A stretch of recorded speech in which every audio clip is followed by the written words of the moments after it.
ওম শনি শনি সারায় নমঃ। কৃষ্ণেশ্বর দর্শনের পরে আমাদের বাইক দৌড়ালো শনি সিংনাপুরের দিকে।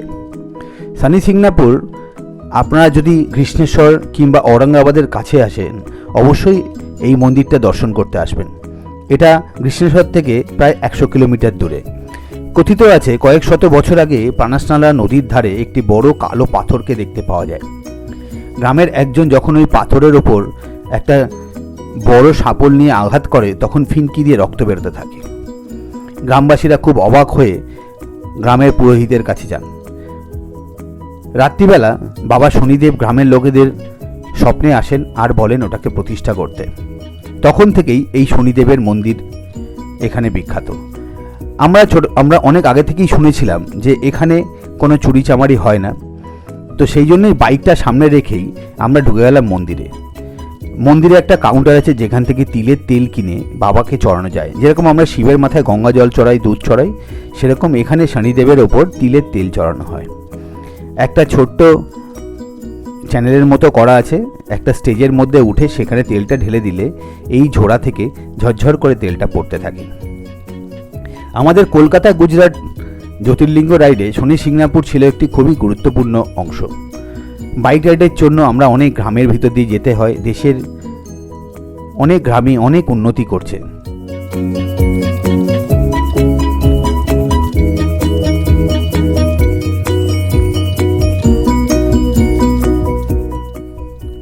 শনি সিংনাপুরে আসলে এই উড পেস্ট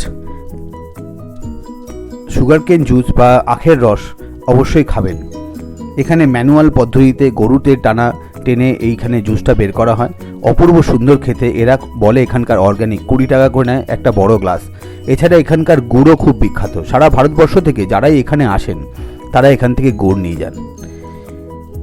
শনি সিংনাপুরে আমরা নমস্কার করে আমরা রওনা দিলাম আমাদের দ্বিতীয় জ্যোতির্লিঙ্গ ভীমশঙ্করের দিকে। এখান থেকে প্রায় 150 কিলোমিটার দূরে। আমাদের বেরোতে বেরোতে প্রায় বিকেল হয়ে গেছিল। রাস্তা অসম্ভব সুন্দর, খুব স্পিডে গাড়ি যাচ্ছে, চারিদিকে পাথুরে পাহাড়ি পরিবেশ। আর এই রাইডে এইখানেই আমরা একটা অসম্ভব সুন্দর জিনিসের দর্শন পেলাম। আমরা তখন গাড়ি নিয়ে যাচ্ছি, হঠাৎ রাস্তার মধ্যে একটা হরিণ এসে পড়ল। হরিণটাকে আমরা আস্তে আস্তে করে পিছনে পিছনে ফলো করছি। আমাদের সামনে একটা গাড়িও ছিল। হরিণটা লাফাতে লাফাতে সুন্দর একটা করতে করতে বেরিয়ে গেল।